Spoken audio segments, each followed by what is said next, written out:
Pleased to meet you. Call Diddy, call Dre. It's Lars Classington. Yes, welcome. Alrighty, we're in Laughing Vikings Studio with Lars. Yeah. So, how about you tell us a bit about yourself? Like, what made you want to start this journey? What made Lars decide to be the Lars we see today? What made Lars decide to take this epic journey through life? Where do you want to begin? Conception? Not that early. I don't remember that. I guess. I'll tell you this. I answered I did my first stand-up set after answering an ad on Kijiji that said, "So, think you want to be a comedian?" Really? Yeah. And then I went. I was like, "Yep." And I went, met with. This is for real. I'm not like So you want to be a vampire version of this? I'd thought about it for a while. I had done some stupid stuff on YouTube already, so I guess the genesis of me as a performer and comedian was doing stupid YouTube videos.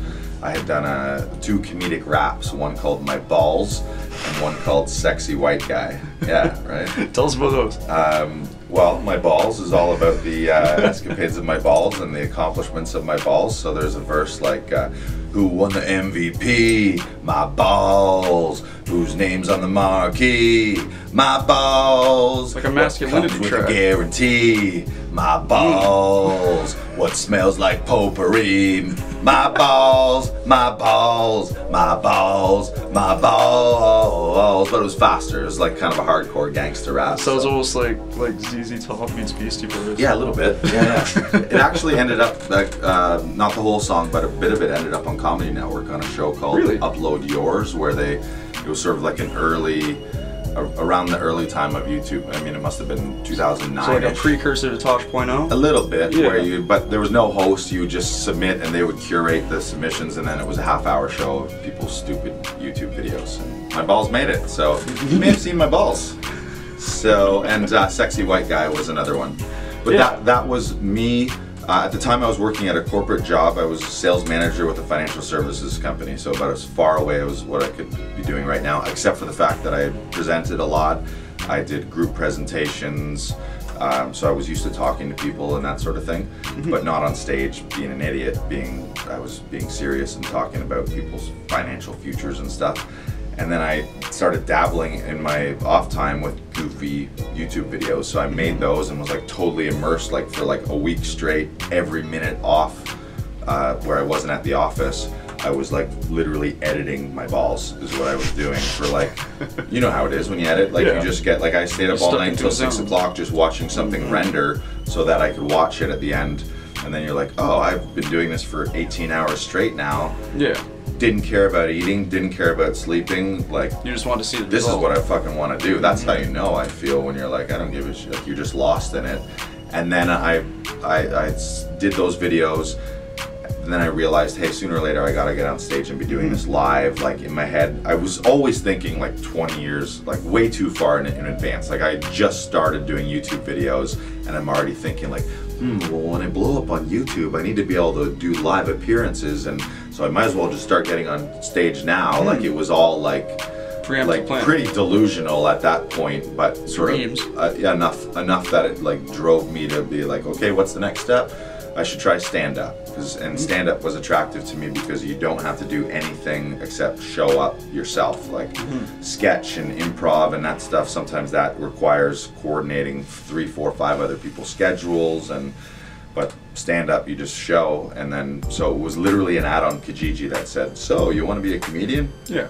And I answered it, and it was guys putting together some bar shows, sort of semi-pro, and they needed amateur openers. Yeah. So they said, and I had never done stand-up, so we're like, we saw your balls on YouTube, and that was funny. So we know you're a funny guy, but we need to see you do stand-up. So there happened to be an amateur night at Yuck Yucks. Like I was meeting them on a Monday, and on Wednesday there was an amateur night. So I went up, did my first set, and then they were like, great, cool, come along. And then I just started doing sets, and that was in 2009, and now we're, what are we, 2017? 17, right, yeah, so we're 8 years later. So I started stand-up and then got into some sketch comedy, doing some dinner theater, moved to Toronto to do stand-up full-time, got a TV agent, then commercials, TV roles, film roles, Oh. and then just this past 6 months, started my own production company, started Laughing Vikings Studio here, and yeah, here we are. So, what about, tell us a bit about your film roles in the TV commercial stuff. What was that like? TV commercials, I love, there's a stigma. Some actors have a stigma against commercials. They're like, oh, commercials. But I, being a comic, I love it. And what I get sent out for mostly is wacky, goofy stuff. And it's an opportunity to be a goof and get a lot of exposure and often big paychecks. So you might work a day and you get a couple grand, or sometimes 10 grand, sometimes you get residuals like that. Early on, I would make way more doing one commercial than I would headlining 10 stand-up shows. So Yeah. it was kind of like, to me, it was land one commercial, and for 3 months, I don't need to worry about where my money's coming from stand-up. I can just get out there and do as much stand-up as I can, and Yeah. my bills are paid. Yeah. Where some guys are like, I don't want to do commercials. It's too like cheesy, or it's like I'm selling out, or whatever the fuck, like they might say. So, in a way, you almost use it as like a supplemental income form. Almost, Yeah, or right? sometimes it's Yeah. you land a U.S. national. Sometimes it's like A main income. 6 months of your Yeah. income for your life, or It's more. like runway for your career, right? Yeah. So that's good. So I moved to Toronto in 2012 or 13. I was fortunate to get an agent within like 6 months. Some people, they go to film school or like theater school, and then they graduate, and it takes them 5 or 10 years to even land an agent. Or the agent they get is just horrible. Or whatever. So I got an agent. I audition it's a rare week that I don't have multiple auditions, so I get out there lots. I've done a series regular on a show called Almost Genius, or an ensemble cast. It was a sketch comedy show on CMT Canada. Sort of green screen, crazy, it was basically America's Funniest Videos meets Mad TV. So they would green screen us into internet fail videos to kind of like punch them up. I was a series regular on a new kids show called Oh Yuck. And what's that? I was just checking the camera, make sure it's still going. We're all good? Yeah. Yeah, and just recently started doing feature film roles. I had my first speaking role in like a Hollywood feature. I'd done short films, and I had done some indie features before. Are you able to give any information on that? I can tell you it's called Stockholm, and the lead is Ethan Hawke and Mark Strong. Really? So basically, I'm the new Denzel. Is what I'm saying. You might recognize me when you see it as reporter numero uno, right? You hit the big time when your role has a number after it. You gotta start somewhere.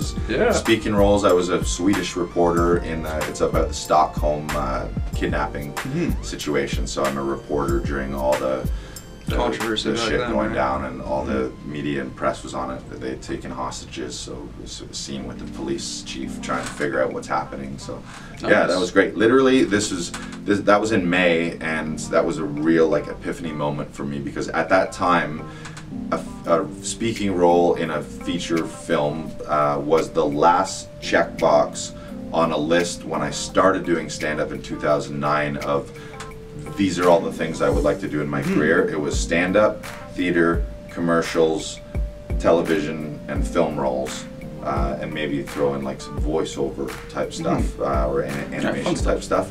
But that was the last thing that I had never done. I had done independent short films and things like that, but never like, now I have an IMDb credit that's a legit Hollywood movie and it's going to be in the screens. That was the last thing. So that was like a real crazy moment of me where I was like, holy fuck, like I just realized all of the dreams that I wrote down on a piece of paper in 2009. So it was kind of like a wicked moment / like, I guess I got to make up some new dreams moment, because I had just like done them all. So You filled up that bucket list, true. Yeah. Nice. Yeah. Okay. Well, damn. All right. So I guess where does the We're getting deep here, guys. Yeah. I'm not always this serious. If you're like, this guy doesn't seem that funny at all, like he's a stand-up comedian, he just seems deep. I can be the normal dude. Like there's kind of two sides of me. I'm just a pretty chill, normal dude. And then when I get on stage, I'm doing sketch comedy or stand-up. Then I'm big and loud and crazy. So I'm trying to find that happy medium. Who's gonna see you when